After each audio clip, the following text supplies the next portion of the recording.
Welcome, welcome, welcome, everyone. Welcome back. Welcome to another edition of Remixing Politics and Culture with me, your host, Pam.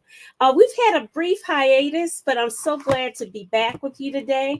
And I think that we have a very interesting show that we want you to participate in. We're going to be discussing reparations. And as you know, we've discussed reparations for at least three shows just on reparations. And so this makes show number 4 on reparations. However, this one has a very specific twist to it.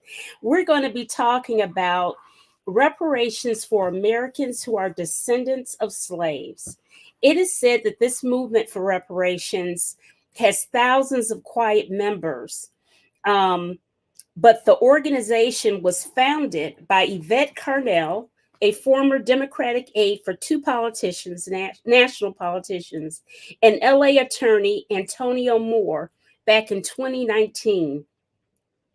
The American Descendants of Slavery is a nonpartisan organization, and I'm personally very intrigued by this organization or movement. So I hope that you too will enjoy this conversation. First up, we have Mr. Johnny Morant Jr. Johnny is a member of the American Descendants of Slavery outreach team and is the current treasurer for the state of North Carolina chapter. He is a proud graduate of Johnson C. Smith University and has worked in the IT field for the past 24 years. He has been a proud ADOS member since 2019. Johnny's been in this since the beginning of time, we should say. He is on board with the ADOS mission of cash reparations for the American Descendants of Slavery from the federal government and to promote the Black agenda of the organization. Welcome to the show, Johnny. Unmute yourself, Johnny. Johnny, unmute yourself. Hello. Hey, good evening, Pam. All right. All right. Okay, so next up we have is Latasha Gibson, or I should say Dr. Latasha Gibson. Latasha, unmute yourself. She is the state liaison of the North Carolina chapter of the American Descendants of Slavery Advocacy Foundation. She is also a research associate for the ADOS Research Institute. In addition to the fight for lineage-based reparations and a new ethnic designation, Latasha is passionate about resolving the issues of persistent discrimination, gentrification, and environmental racism that affect Black Americans. Welcome to the show, Latasha. Good evening, Pam. All right. And last but certainly not least, we have William Dickens. William is a member of the ADOS Advocacy Foundation. He is the vice president of Communication Workers of America Union, which is one of America's largest and most diverse unions. He is committed to advocating for the restoration of pensions and free health insurance within unions, as well as increasing the number of unionized jobs in America. Welcome to the show, William. Thank you. All right. Okay. All right, guys. Oh, wow. The chat is pretty lit. That's great. Okay. All right. Let me I want to acknowledge all these people. That's wonderful. Willis was here like super early. Hey, Willis. Okay. All right, Audrey and Elijah and Loretta. Hey, Loretta, my soror. ES38. Okay, ADOS. Listen, I'm calling it ADOS because I don't know how else to say it for short. That's great. Peace, ADOS fam. Okay, Maryland. Okay. That's right. Hey, Alvonia, Creighton. What's up? Hey, Nick Music. I'm just acknowledging everybody. Okay. All right. This is great. Listen, you guys did a great job. You did as I asked you. You spread the word. I appreciate that. All right. Great. I'm trying to, you all, I mean, they are in here You're deep. welcome. Fantastic. All right. Okay. Thank you, good people. So hit that thumbs up, like, and subscribe too. All right. So let's get started. I'm going to go round robin with you guys just as as I made introductions, and the same question for all three of you. Johnny, why did you join ADOS? I mean, you joined in 2019, and they didn't start to 2019. So what's up? What got you intrigued with the organization? Well, initially, it was a conversation that was going on online, and it was a conversation around gentrification in Raleigh. And I reached out to some of the people that were having that conversation, and that's how I initially got introduced to the local people that were a part of ADOS at the time. Um, I had already been watching Breaking Brown, which is Yvette Carnell's YouTube channel, and Tone Talks, which is Antonio Moore's YouTube channel. And I Mm-hmm. was pretty familiar with all the discussions that were going on around reparations at that time. And I just wanted to make sure that as time went on, that I was more politically involved so that my children wouldn't be excluded from everything that America has to offer because I was just voting. And basically, I was just voting blue up until pretty much up until Obama's second term because I got frustrated after his first term when he started pulling in all of Clinton's old cabinet members, and his slogan was "Change that you can believe in," but everything started looking the same. So that's when I started to take a deeper look into other things that or other possibilities that were out there. And multiple years later, ADOS came along. So and once I got in contact with those people locally, that's how I met Latasha and several other people that were starting up a chapter here in North Carolina. Okay. Okay. So, Dr. Gibson, Dr. Latasha, your turn. Yes, well, I actually started watching Yvette Carnell in late 2018, Mm-hmm. and I started getting involved in the movement in 2019. And I think my participation was a combination of things. I was going through transition, and my field has been engineering, and I've noticed that there's a lot of hiring discrimination within the engineering field, particularly within the green energy or so-called new green energy economy. But also at the time, I was pretty much following progressive politics, Mm-hmm. and I did see calls for AUS, and I kind of put two and two together that Yvette Carnell and Antonio Moore were leaders of the ADOS movement, and that the ADOS movement was for reparations.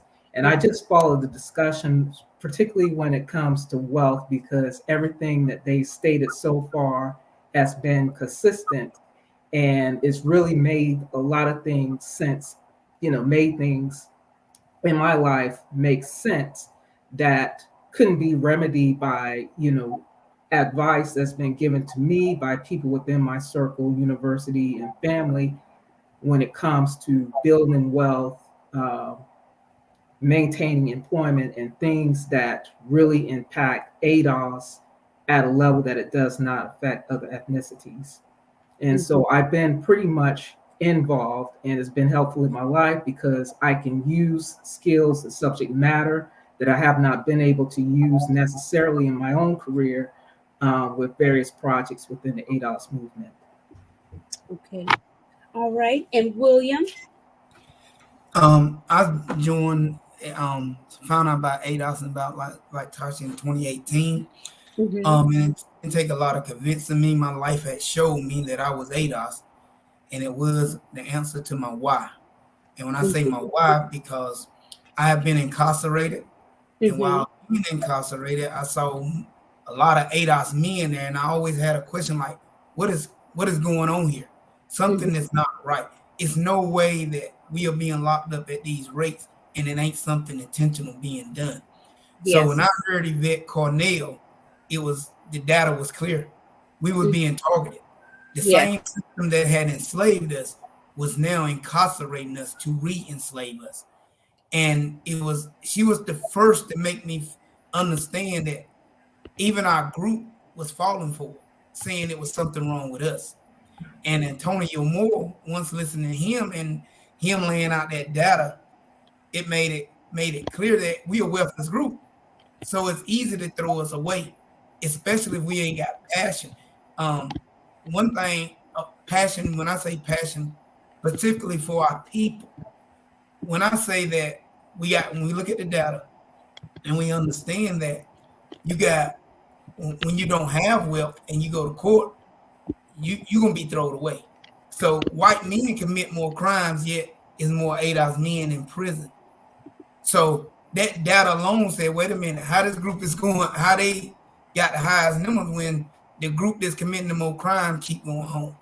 So that wealth compensation and me being a victim of it made me determined to get in this fight and help move that line forward. Okay. All right.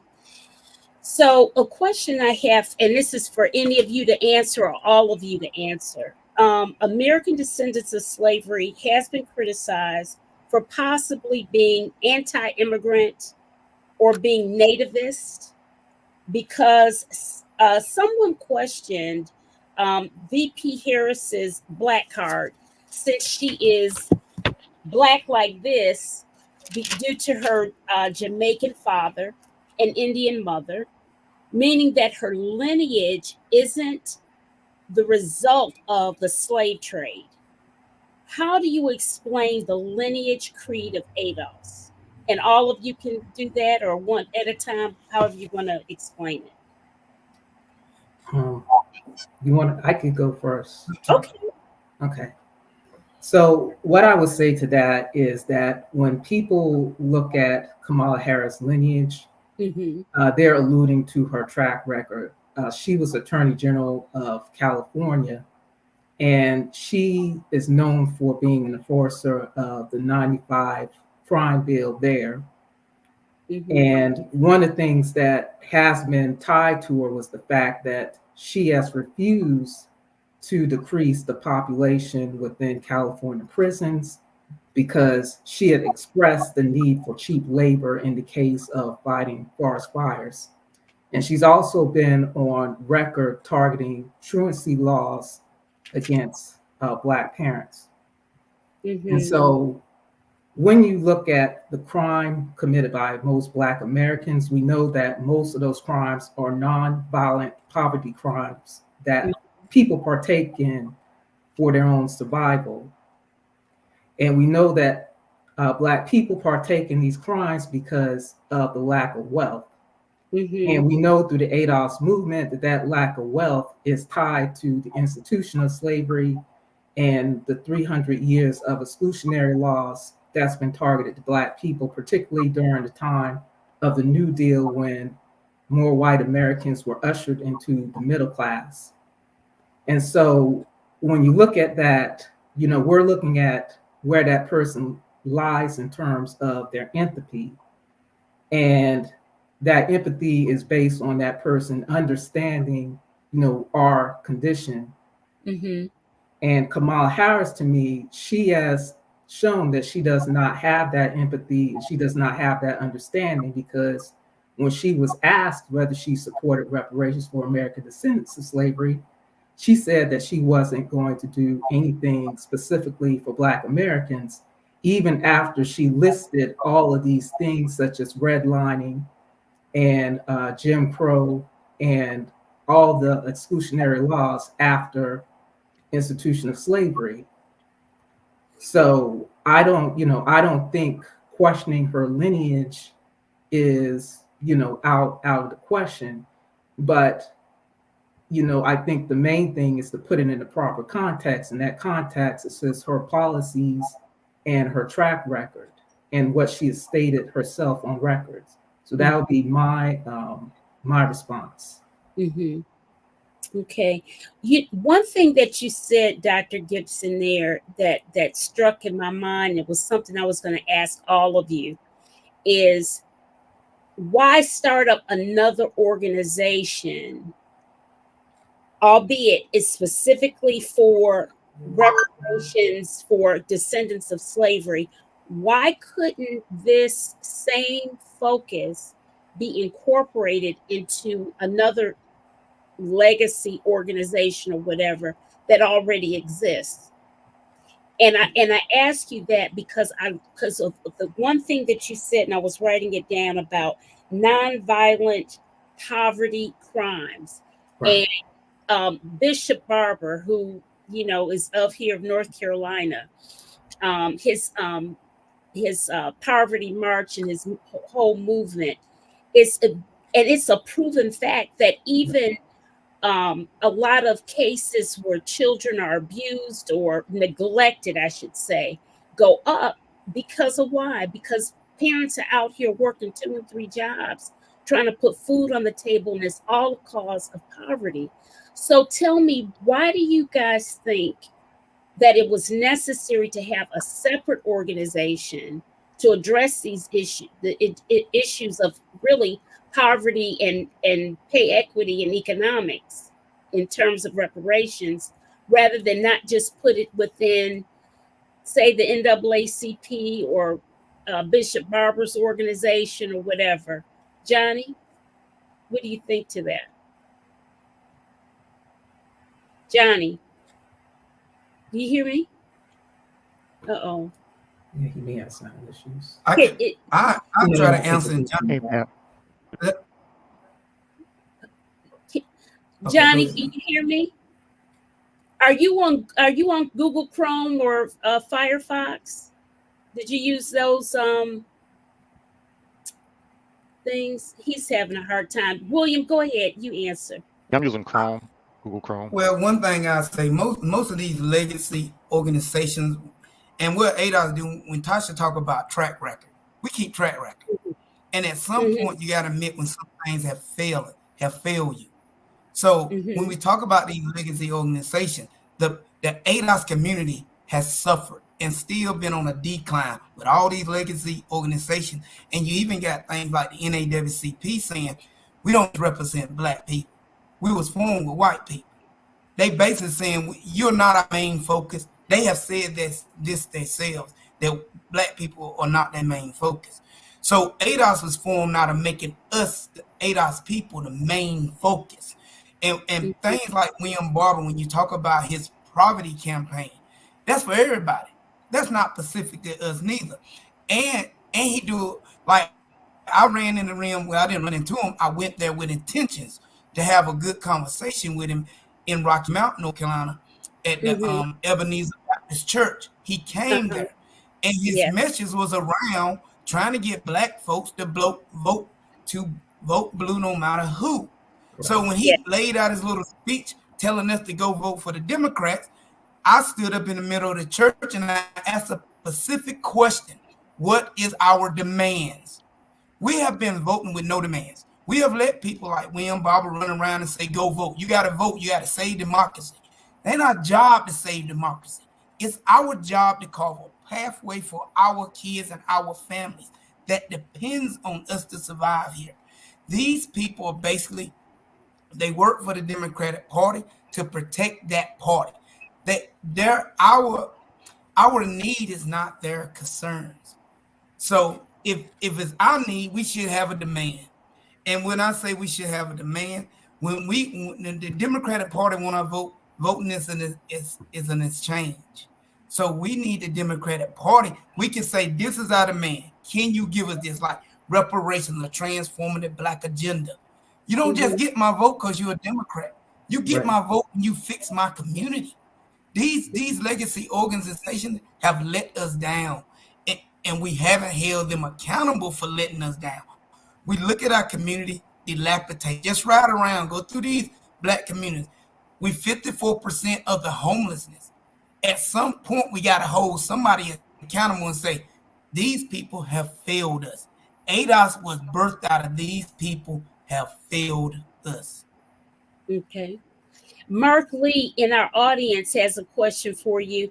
And I don't know who wants to take this on. Professor Dr. Sandy Darity is here at Duke University in North Carolina. What is your take on his work on reparations? And Mark also asked the question, and wasn't the Nation of Islam doing some of this work decades ago? Johnny, you want to answer that? Yeah. Sorry about that. I can hear you well now. You can't hear me? I can. Okay. Yep.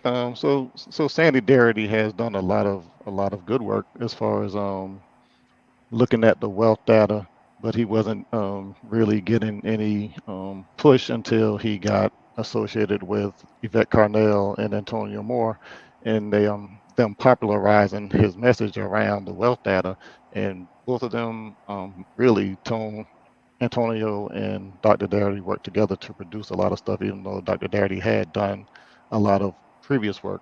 And as far as the Nation of Islam doing some of this work decades ago, we have to look at what have been the results of the works that they've done around reparations. Can we see anything that's been produced from that work around reparations, or has it just been a lot of talk and speculations around what's going on and how they are going to do anything for the Black community? We've had multiple meetings throughout North Carolina, and sometimes on those calls, we would have people from the NOI come onto the calls, and their main thing was basically about getting land and not focusing on the cash reparations that's also necessary for us to have, along with that land, and education and mental health services and um, reparatory protection programs that should be included with everything that we need as a group. And a lot of their plan was like just focused around getting land and having a separated state, having a separate state, sort of like what the Native Americans have and within this country. And we already know that having a separate state within the United States isn't going to happen for us. Yeah. So we need to focus on things that can be achieved. And I don't think a lot of the stuff that they were doing was actually feasible. That's just my personal opinion on that. Mm-hmm. Latasha, Dr. Gibson, do you have a comment on that? Well, I do want to add to the question that William had answered regarding the legacy organizations. And I would say that many of our legacy organizations, they're actually compromised based upon the corporations for which they receive money from. Mm-hmm. And a specific example of that is Wells Fargo. Wells Fargo has been very detrimental to Black wealth, especially when it comes to subprime lending. But instead of holding them accountable, NAACP and I believe National Urban League have formulated a partnership with them where they essentially giving them PR.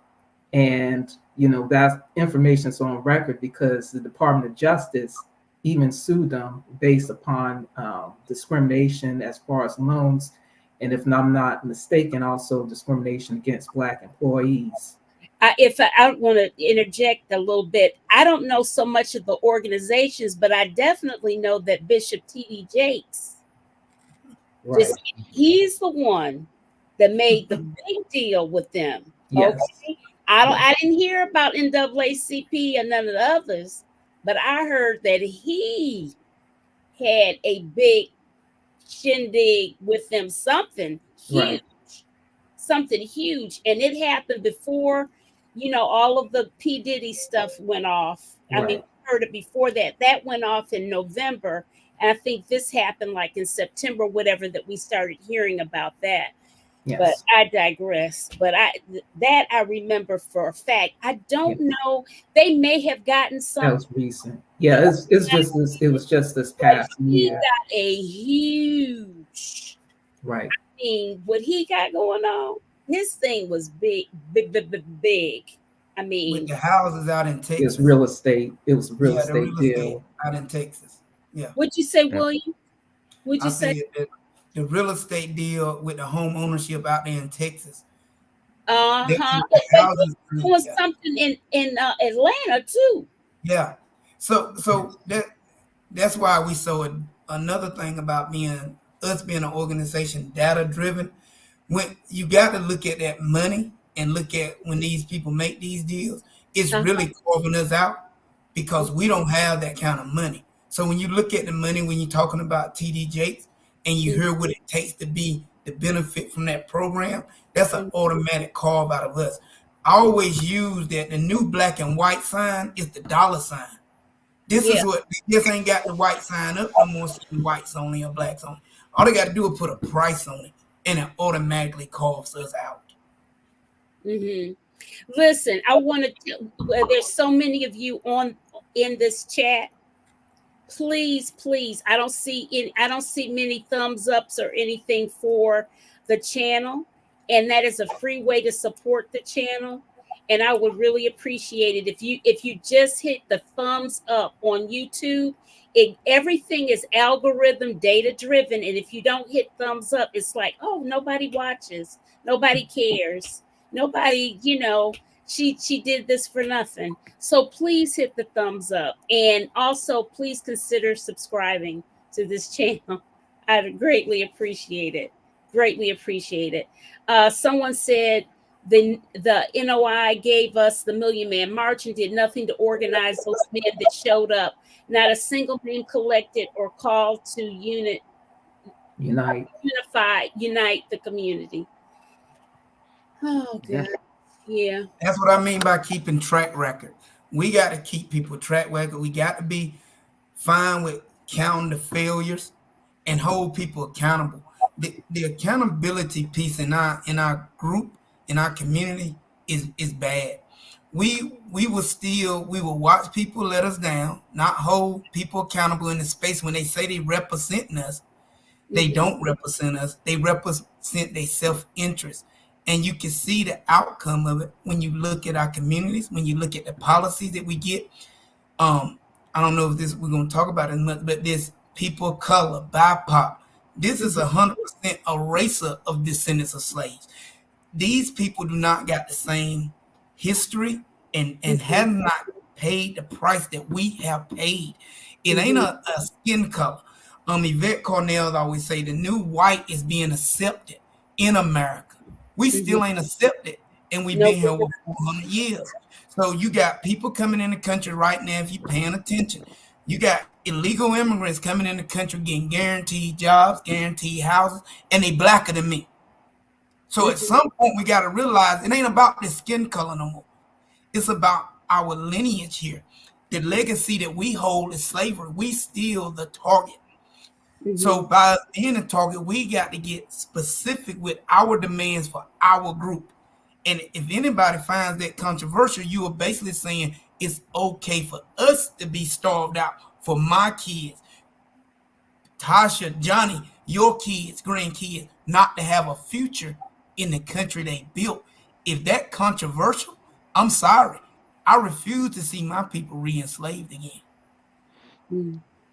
And Pam, and one of the other things that also happens is we'll see politicians, primarily the Democrats, they'll use our history and our lineage to illustrate what the problem is that's going on across Black America.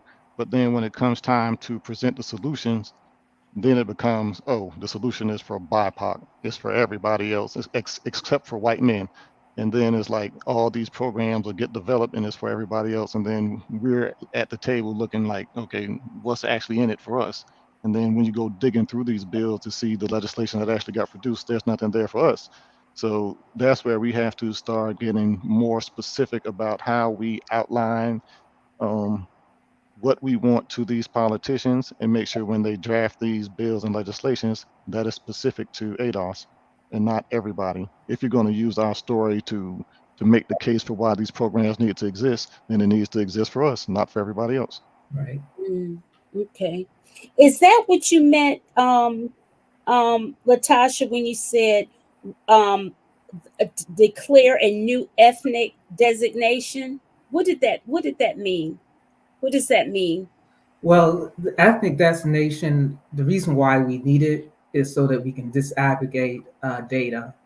And yeah, I was going to talk about affirmative action, but I could mention some things fairly briefly. So when we look at ADOS, those that descend from the institution of chattel slavery versus Black immigrants, most Black immigrants did not immigrate into the US until after the Immigration Act of 1965. But when you look at the data, the highest percentage in terms of increase in immigration for Black immigrants was in the 1990s. And again, you know, when we look at Black Americans and wealth data, the one consistent factor or common denominator, I should say, is family wealth. That's when we look at housing or home ownership rates, when we look at even graduation rates, when we look at health disparities, it all comes back to family wealth, the wealth of your immediate family or wealth that you've inherited through your family. And the problem is when you do not disaggregate that data, you are including people who have a different distribution of wealth versus ADOS, where the wealth data is predominantly flat. And statistically, you know, ADOS or Black Americans in general, we make up 13 to 14% of the US population. But when we look at poverty, we contribute about 20% of the poverty. So the reason why you want to disaggregate the data is because you want to understand or fully capture the effect of not just the institution of slavery, but Jim Crow, redlining, and all the other exclusionary laws that follow. Because one thing that we do not speak on, particularly in the case of millennials and Gen Z that comes up, is how the New Deal only applied to white Americans, which was inclusive of white immigrants, and how mostly Black Americans were left out of it because they were contained to jobs such as sharecropping and maid, and those jobs were specifically eliminated for consideration of Social Security, not to mention the GI Bill when it comes to you know, Black military coming back. And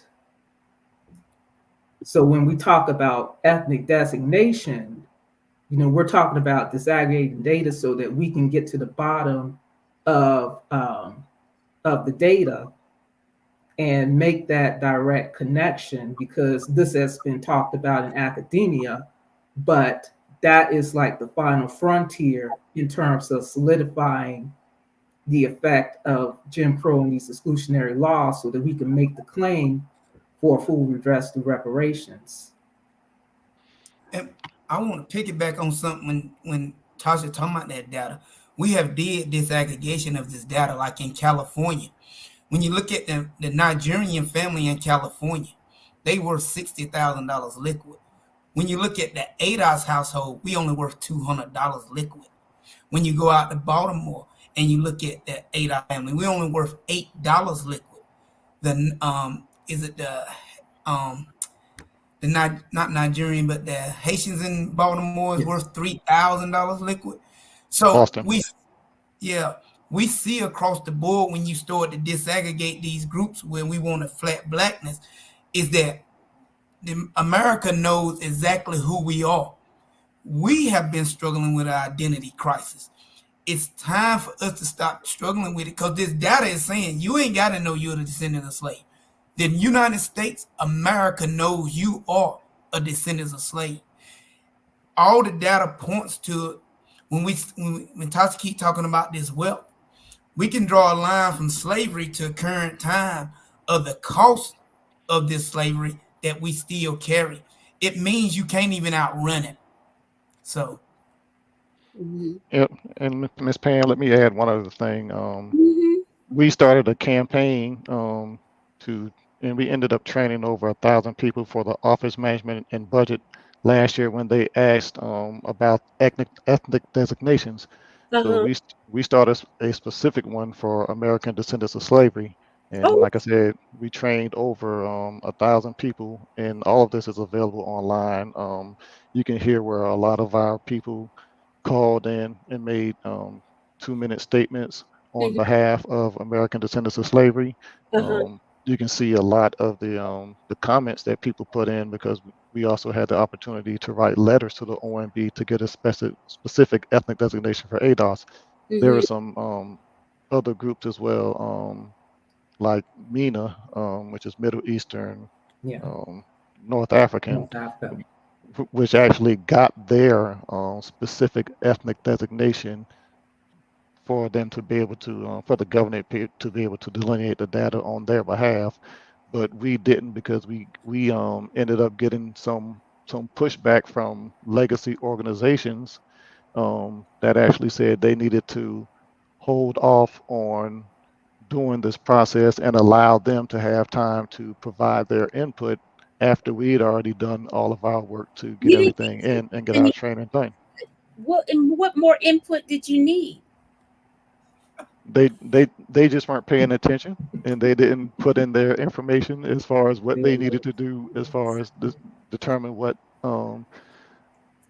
ethnic designation that they wanted to have. And for the most part, they were just saying we don't need one. They were just saying we just need to be black. No, nuh-uh. That's Cause you more know than what? How is it? Don't get me started. You know that on that list, that little check mark list, it has white Hispanic, and then it's got Hispanic. yeah. So, okay, so what's up with that? So Listen, so y'all remember that girl that got on there and talked about we needed to get the F out of this country, right? She was Oh, Hispanic. No, no, no. She was white White Hispanic. Hispanic. white Hispanic. well, so if Says you it. that's once again, we got to go back in history. And I always say we got to have long memories. So in the 70s, the the Mexican population protested the Supreme Court to be seen as white. And basically what you're looking at these groups doing is jumping around, they double dutching all over the place for anywhere as a benefit. And the only reason they're able to do these things is because we don't stand up and say your story ain't my story. You're gonna have to come up with your own story. You're not gonna be able to use mine. Johnny said earlier, you'll see them. What you will see them doing is they'll say you have our legacy organization, Derek Johnson, Al Sharpton out there talking about slavery, but taking that political capital to Right. benefit Hispanics, while we Right. get no benefit. So he used our story and then turn around and say, give it to the Hispanic community. And we got to read the book called The Making of Hispanic. The book Hispanic. explains it's a made up term. What they did is took a lot of people and stuck them under this umbrella and saying then they run around and say, oh, they're the biggest group. No, we still the biggest group in this country because we come from the same thing. So when I say Hispanics ain't the biggest group, because you got Guatemalans under there, you got Puerto Ricans under there. See, they Mhm. don't come from the same Cubans. background, not the same Right, people, different. right, We the same people. right. And I think that the piece that we struggle with so hard is our identity. Nobody don't want to be connected to slavery, yet the Jews won't let the Holocaust die. Why is we not connected to our history? It's a reason you want to be connected to history. That is where your wealth lies. Like it or not, the wealth you've been plundered lies in slavery. No Yes. different than the Jews say, never forget. We should Yeah. be running around here the same way saying, never forget. Forget. Right. We Hmm. running around like a quarterback.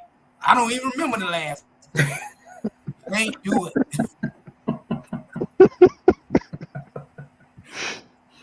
Oh man. Oh Lord. Oh. And, and Pamela, I also wanted to touch on something else that you brought up earlier on in the conversation about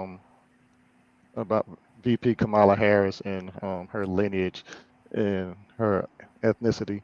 Um, One of the things that was going on during that time is that ADOS advocacy foundation itself hadn't been fully organized as far as and the foundation itself. But what you had was a lot of people that were online that felt associated with American Descendants of Slavery, the lineage. Mm-hmm. So there's a difference between the lineage of the people and the actual organization. And then you had a lot of people that were just saying a lot of wild stuff online, and that's part of the reason why we we realized that we needed to be organized. We're like, okay, well, we can't have people just saying any old thing about Yes. anybody and just saying wild stuff all over the place. So the foundation was a way to separate from people that were actually serious about doing political work from the people who just wanted to be online yelling at everybody and making noise and fuss about every little thing. And like Tashi was saying, we do have the right to question not her blackness, but her ethnicity and to see where she's from and where she stands politically. There's nothing wrong with questioning where she stands politically and even looking into her background to see how that may have impacted how she does politics. And that's something that a lot of people have to get over, just looking at someone's skin color and assuming that their politics align with what's best for our group. Let's see. Showy Howie wrote, "Can the American Civil War be over without reparations? The MAGA crowd seems to think their side won." Oh, I can't. Oh, I can't. In my humble opinion, we can't honor the Union veterans without reparations, without finishing the work of the war. Okay. Ooh, y'all got this. I can't keep up with the chat, y'all. Well, it's one thing about the Civil War I wanted to say. First, Uh-huh. the key factor, you got one thing you need to remember about the Civil War. The people that owned slaves got reparations. Right. You know, Yeah, they at the got end their of the Civil War. reparations. They sure And did. they own slaves. This is why it's so critical for us to have passion. When I keep talking about this passion piece, because we get a lot of pushback a lot of times trying to blame us for the condition we in as if we ain't at the mercy of the United States government.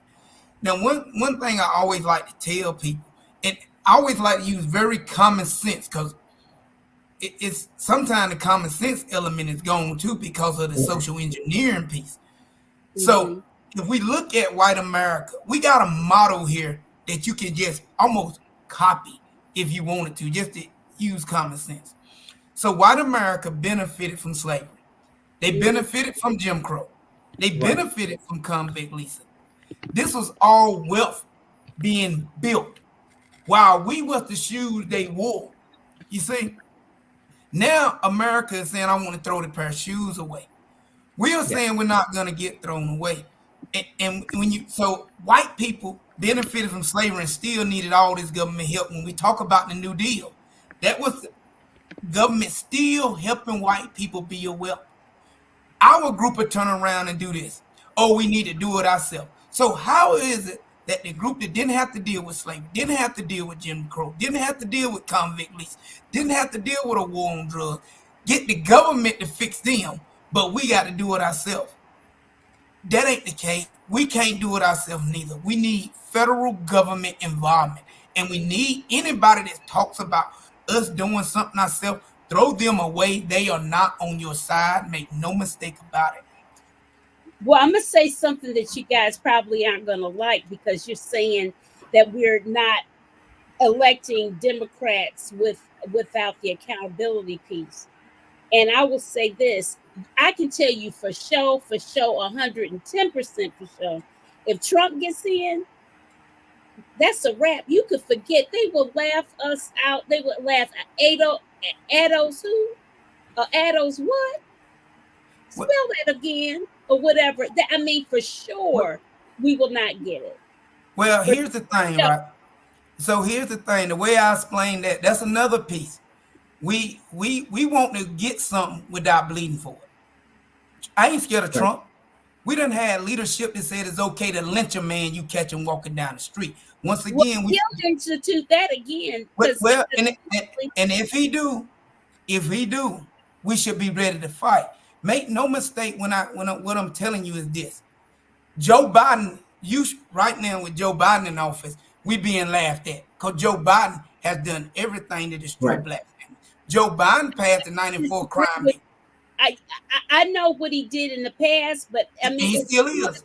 But it's too much that he has on his plate that he and Kamala have done now that you can't argue against. I mean, I can't argue against none of that. Was specific, but their biggest agenda been immigrants. So their biggest agenda been immigrants. We talked about specificity. Joe Biden them hasn't been specific with anything for us at all. So one thing ADOS is saying is we got to be willing to bleed. And as in the fine words of Yvette Cornell, Yvette said it herself. She said, you cannot, she was talking about the moral compass. Can you believe that the moral compass bend towards justice? In the words of Yvette Cornell, she said, I don't believe that. I believe you got to bend that moral compass. Right. And we got to be willing to bend that moral compass. We think we're not going to sacrifice something to make this thing turn around. You're going to have to sacrifice something. If we keep running around letting them use fear, because that's what they really using, is fear to push you over here. Oh, they're going to put you back in chains. Oh, they're going to beat you across the head with a whip. Oh, my God, they're going to take your kids and feed them to the alligators again. If we keep voting like that, we don't get anything. It's time to stop being scared and say, for this time, I'm standing with my people. I'm going to make a sacrifice. One of our agendas is we're doing down ballot Democrats. When we do down ballot, it's the top of the ticket. We leave it blank. We write, if you can fill in the blank, you write ADOS in on it. You are sending a message to the Democratic Party, as well as we can make you win, we will make you lose, and we're willing to make that, to pay the sacrifice to make you lose. Too many of us don't want to bleed. You're not going to turn this thing around. You got some people trying to jump party to party. You got some black people right now saying, I'm going to the Republicans. Some blacks saying, well, Joe Biden is the lesser of two evil. No, they both two evil men. They both two racist white men. Right. When are we going to stand for ourselves and say, this time, I'm voting for the collective? ADOS is saying, this time, we are voting for the collective, not the interest of two racist white men. Yeah, and I want to add on to what William said. We're looking to get long-term gain from short-term pain. And the thing is, when you look at the voting statistics, no voting bloc has been more loyal to the Democrats than ADOS. No one gives that speech to Hispanics, to white women, when they break for the Republican side more so than the Democrats. And we've already seen through the uncommitted campaign, the response in terms of the political language when Democrats' feet are held to the fire. And that's the problem. We haven't held them accountable. And what's also happened, during the years is that both parties have been corrupted by corporations. The only difference is the ways that they receive that money. So their allegiance isn't to anyone. When you think about it, their allegiance is to the corporations for which they receive donations from. And also, and I'll go ahead and say it, those for which they do insider trades on as well. So, we have to, if we are to get out of the condition that we find ourselves in, and this is reparations included, along with our Black agenda, we've got to elevate our political maturity, because we can look at a number of websites of Democrats proclaimed to be for environmental, dealing with environmental racism, dealing with health issues, raising the wage gap. But when you look at their voting record, what bills have they authored? What fights have they had? It just doesn't add up, because, we're not paying attention to their actions, but we're buying into their rhetoric. So, it's time for us to elevate our political awareness and look at the action of these candidates and start pretty much raising our bars and, raising our bar in terms of expectations, because when we look at the mass incarceration bill, we still got Black American men that are still in prison, doing 10 to 20 years, but they've already legalized marijuana in a number of states, and no one is talking about releasing those men from prison or even giving them any type of compensation. But when it came to I believe meth and what we those Opioid. drugs that are that are in the opioid, they provided everything from health benefits, payment. We're about to have a big discussion. So we we have to look at not just the track record but the behavior, specifically in terms of how they treat other ethnicities compared to ADOS, because we've normalized a lot of these things, and and we're not holding these people accountable and looking at their forms of corruption. Can I ask you guys this? And this is something that I've dealt with this in other shows that I've done, is that I have noticed, and I've been doing these deep dives in this whole entertainment industry and what have you. Have you noticed how much whenever there is a problem in our country for us, if there's some it's a wash and repeat cycle of what happens.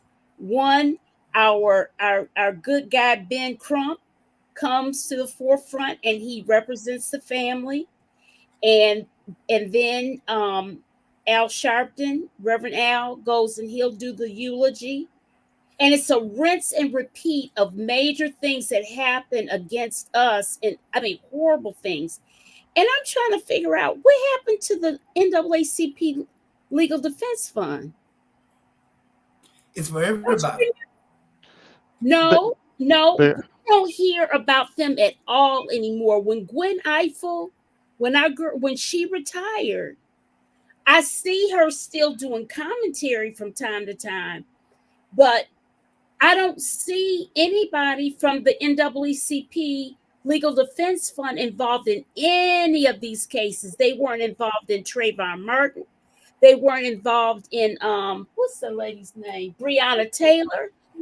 They weren't involved in, it's so many names. It's like, oh, I forgot that one. I mean, you see what I'm saying? Yeah, when Will's saying that they're for everybody, he's speaking about every other group except for us. So a lot of the things that they are involved in now has to do with entertainment. The NAACP is getting into books, television, and movies, and have lost focus on doing what's right for the people. And this is specifically at the national level. Right. You do have some people at the local level who are doing good things, but at the national level, they're focused on trying to make money and make celebrities. And that brings me to my point. This whole thing with ADOS, what you all are talking about, accountability and all of that. Have you thought about making these organizations accountable for what they're supposed to be doing for us? Those legacy organizations, civil rights and the different rights that we are afforded now, they would not have happened without us, and they were for us and everybody else. Everybody, affirmative action, white women benefited more from affirmative action than anybody else. That's a fact. Right. So my question is, just as ADOS is saying, making everybody else be accountable or whatever, why is it that you guys can't say, hey, we want you all to be accountable too, because you've got our people's money? This is what the things were founded upon or whatever. Why can't we do that as well? Well, I'll say this from my personal perspective. That's not our agenda to get these other groups to move to doing these things. That would be the work of the people that actually support them. ADOS has a political outlook, and it does a lot of teaching. That's what Antonio and Yvette Carnell have been doing online for years, politically educating people to get them up to speed about how we should be interacting with our politicians and also within these groups. So when the people who aren't a part of ADOS, but they understand the messaging, they can go into these groups that they're already a part of and be like, hey, we need to start doing things differently because we are no longer supporting the people. Now, if we have people that are part of both ADOS and a part of like the NAACP or Yes. National Urban League, then they can go within those organizations and spread the message as well. But that's not our primary focus. Our primary focus is the politics and policies for reparations and the Black agenda. Now, everybody that's listening tonight, if you want to be involved with the NAACP, National Urban League, or any of these other organizations, and you know what our message is, please move forward, go within those organizations and get the message spread. We've funny story, just locally, we tried to get involved with a local organization that's heavily involved with the Democratic Party in Durham, and just getting your voice heard in that organization is one thing, but them actually making any changes is almost impossible because they're so ingrained with the Democratic Party. They don't listen to anything outside of what marching orders they get from the Democratic Party. So you That's- felt it hard to get your messages communicated? Say that again? You felt it hard to get your message communicated when you went to the Oh, group? I about know what group it is. oh yeah, they'll let us speak. But when it comes time to do any action, the people that are leading those organizations, they just exclude it from any part of the agenda. So what you like what Johnny's saying, what you find most of the time, one thing ADOS is saying, we want to become that legacy organization that our people know that's with them. So what you find in a lot of these, they talk about democracy all the time. Oh, they throw that word around all the time, but they really pushing dictatorship. That's period. Right. You go in the room, it's gonna be a dictatorship activity going on. You're gonna get to speak, but it's gonna be on deaf ears. ADOS is wanting to be the legacy organization that our people need, that'll stand up and say, I am here, represent American Descendants of Slavery, the institution of slavery. That's who we want to be. Because these people, we have explained several different ways how they no longer represent us. Right. And for us to be represented, it's going to take this organization right here to do it. It's with people like me that's been in prison, people like Johnny and Tasha that's been in college. We are the voice of the grassroots people, period. And with Yvette and Antonio Moore understanding it, these two people didn't have to be sitting down talking to people like me. Yvette worked on Capitol Hill. Antonio is a lawyer out in California that he done been around all types of celebrities. Yvette still had compassion for their people, and they knew something was wrong. So they formed this ADOS movement, gave us, like Johnny said, the education we needed to fight for ourselves. If you see anybody standing against this movement, they standing against grassroots people that are suffering in this country. We are suffering. And that's ADOS will tell you, Oprah don't speak for us. Jay-Z don't speak for us. Tyler Perry don't speak for us. That's all right. They are the tools of white supremacy. They are their helpers. You got Jay-Z running around pushing private schools while they take the money out of the public schools and put it in the private schools. That's a whole nother show. That's a whole nother show. Yeah. So we being led astray by our black celebrities. It's time for us to take our voice back, and that voice is through ADOS. Yeah, and I do want to add a couple of things. One of the issues with some of these legacy organizations, and it alludes to what Johnny had mentioned, is that they have a lot of gatekeeping, and that gatekeeping is not just at leadership levels, but it can also be at the level of committees. And when you have that type of gatekeeping, it's hard to get anything pushing through, because when it comes to advocacy work, it's a lot to do with relation building. And the problem is, why do you see a lot of gatekeepers within the Black community? Is so that they can have that proximity to power themselves. and they want that proximity so that they can, they can gain their own self-interest. So that, that's what I want to add. And so when we have like an organization like the ADOS Advocacy Foundation, this provides a pretty clear and transparent ground to do advocacy specific to ADOS, no compromising, standing on your square, looking at data, because this is a movement that's geared around morality, the type of morality that we would expect from our legacy organizations, but that we're not going to attain because of the interests for which they are tied to. So that's the only thing that I want to add. Okay. Wow, this, you know what, the time has gone by super, super fast. And I know, Johnny, I promised you that I'm going to put up on the screen your, there is a conference that's coming up in October, right? Yes. And you all can, I'm going to put it up on the screen and you can tell us more about it. Hold on one second. Okay. Okay, you see it? Yes. Yeah, we can see Okay. it. Yes. Okay, so tell us about it, Johnny. So October 3rd through 5th, the ADOS Advocacy Foundation is having a National Reparations Summit in New Orleans. We're inviting everybody to come out, even people that we've had disagreements with, to come out and put all of their grievances and concerns on the table so that we can move forward and not keep going back and discussing things that are no longer relevant to this discussion. We want to get reparations and the Black agenda for ADOS Americans, and the only way that we can really do it is to come together under one umbrella.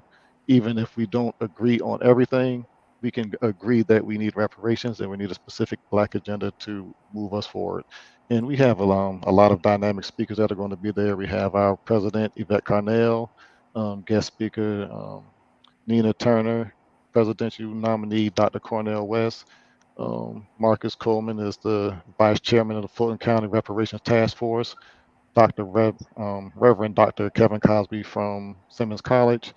Aisha Muhammad, the policy director for ADOS AF, and several other folks that are also a part of ADOS AF, like Dr. Lassiter Speller, Dr. Patrick Rogers, and a couple other speakers that we'll have there as well. And we look and hope to see everybody there in October. All right, looks like you got a sold out section already. Yes, ADOS Yeah. member tickets. Now the general tickets here ends June 30th for $250, and then you got the VIP, of course, you can still get. So, you guys, the screen is up, and you can just Google this to find it, the National Reparations Summit. Okay. Yep. And if I know we have a lot of ADOS people in the chat. If any of you can just put the information in the chat, that would be great. Mm-hmm. Okay. Let me see. I'll do that as well. Yep. And also on the website, we also have the schedule of events, hotel information, and potential and activities you can sign up for as well. So. Okay, I'm gonna put it in the chat. Okay. There it goes. Anita Daniels wants to know, is the conference in person or is there a virtual option? I didn't see it on the screen, Anita. It's all in person. Yeah. Okay. Black families of murder victims have gotten higher compensation by being represented by Crump. Well, the only thing I say about that, and we talk about this a lot. First of all, I don't want to die to be murdered in the street for a compensation. It's so politically we can get in front of this. We don't have to start counting dead bodies. And we got to understand when you got people running around saying, well, we gonna sue them out of all their money. No, you're not. The money these people got, we're going to talk some data here about wealth in America right quick. White people got $130 trillion. $130 trillion. Then you go sit down and winnow that around your head, what they can do with that kind of money when you think you're going to take it.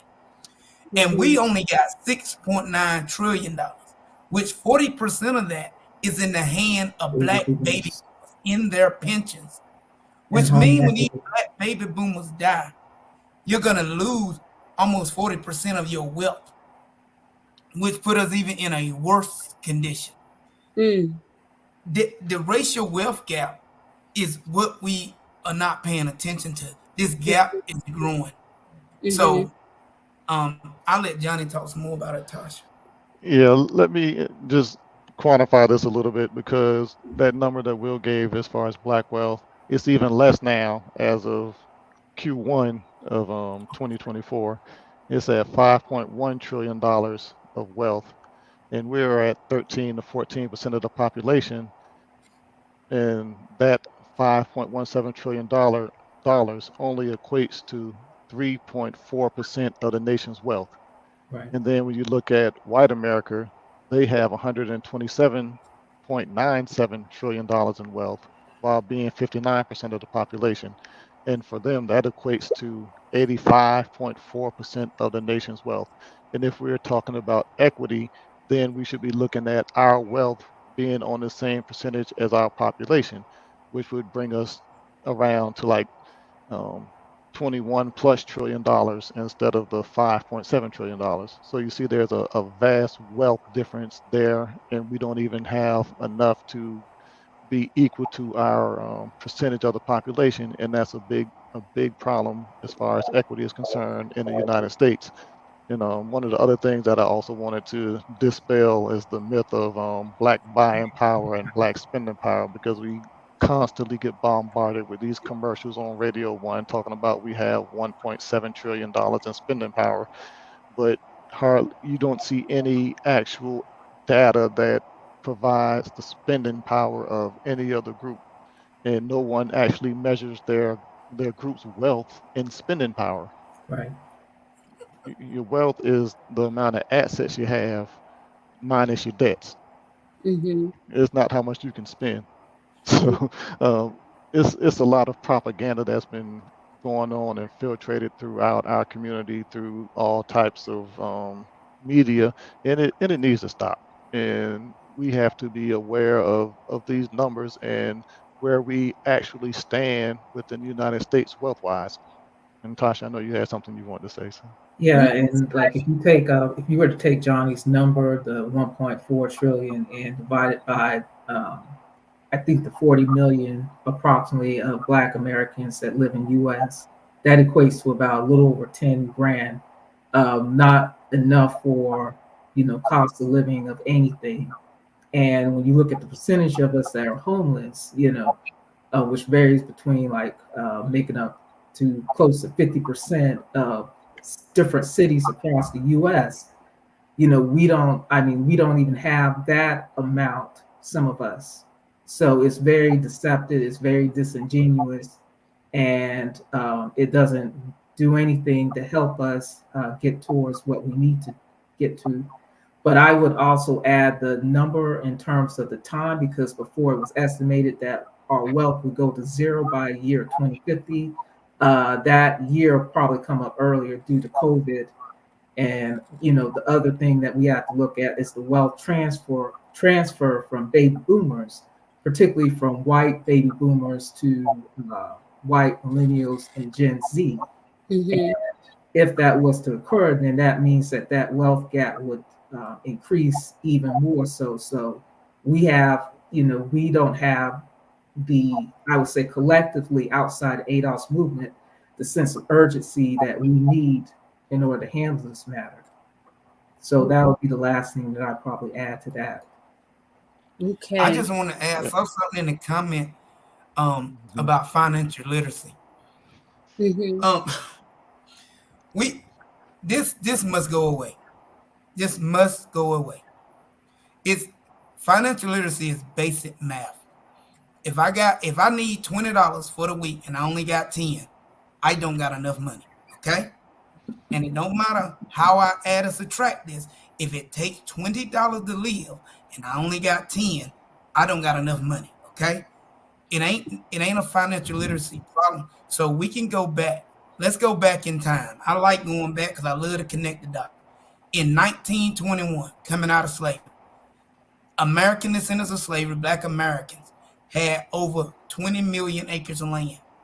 Here we are 103 years later, with all this education and all these degrees, we got less than 1 million acres. Something else has happened. And if you can't fill that gap, you need to go do some reading and some researches. It'll take me too long to explain to you, but make no mistake, if we knew the value of land when we couldn't write our name, if we knew the value of a home when we couldn't write our name, make no mistake, we definitely know the value of it now. We don't got the wealth now. What I'm telling you is 100 years ago, we had more wealth than we do now. We just got a lot of education, and we thinking we constantly keep reflecting something is wrong with us. No, it's a broken system that has targeted us. This is why I say we got to have some passion, and we got to be willing to do the work. If you just want to say something wrong with us, you ain't gonna never figure this out. The data is saying it's nothing wrong with you. You don't got no wealth. That's what done happen. It's simple. We acting like you got to do algebra to calculate your bills. You don't need algebra. It's basic math. And in the paper that Dr. Darity and Antonio Moore did, 10 Things We Get Wrong About Closing the Racial Wealth Gap, they talk about financial literacy. And in that paper, they discovered that Black people actually save more on average than white people do. It's just that white people have so much more wealth than we do Yes. that that they are able to save more money than what we actually have. But percentage wise, we actually save more money. So financial literacy, yes, it's good, and there's some other financial investment type things that we may not have access to because we don't have the amount of wealth that's required to be able to get into that and into those things. And can I say one more thing? I want to say something in the chat that I do not like. Please don't call each other racist and things like that, especially people you do not know. And I'm particularly sensitive to it because I know these people that is being called that, and they are far from it. Because you don't agree with someone, it's okay. It's okay to disagree, but we don't have to be disagreeable, and we don't have to be unkind towards one another, particularly as Black people. Okay. Right. All Right. right. Thank you. But And, one last thing, Johnny, and we're going to say goodnight. okay. Go Oh, ahead. so the other thing I was looking at, it was another comment that was made in the chat about Black people consume too much and save and invest too little. There's also data out there about that from the Bureau of Labor and Statistics that actually show what Black people have been spending their money on, and most of it goes. The highest percentage of our spending is on housing, transportation, food, and clothing. Um, and very little of it actually goes to consumer durable goods. As everybody likes to say, Black people spend too much money on hair products, Jordans, and all this other stuff. In comparison to what it costs to actually live in the United States, it's peanuts. And people need to stop looking at reasons to try to blame everything, every condition that the Black community is in on Black people's habits and not holding the government and the policies that have been produced accountable. Mm-hmm. Okay. Well, listen, I have enjoyed this conversation. Like Anita Daniels said, that she thought it was very interesting. I'm thankful, Johnny, that you had listened in on a previous show and contacted me because I was like, "Who? What is the ADOS?" And I welcome other people to do the same because I love to learn new things. I love to be enlightened about some things. I like to look into things and learn something new, right? And it's all good. And I appreciate each and every one of you, Johnny, William, Dr. Gibson. You guys were very gracious and kind, and I appreciate you so much for coming on my show. And I want you guys to participate next week. I'm going to have a roundtable discussion about the about the erosion of civil rights in this country. Okay. Oh boy, that should be very interesting. Yeah, that should be good. And thank you for having us, Pam. Thank you. We Absolutely. really appreciate it. Thank you. Really appreciate it. Yeah, thank you. Let's say goodbye to everybody. We're gonna wave off. See you guys. See you next everyone. same Yep, y'all time, have a good same one.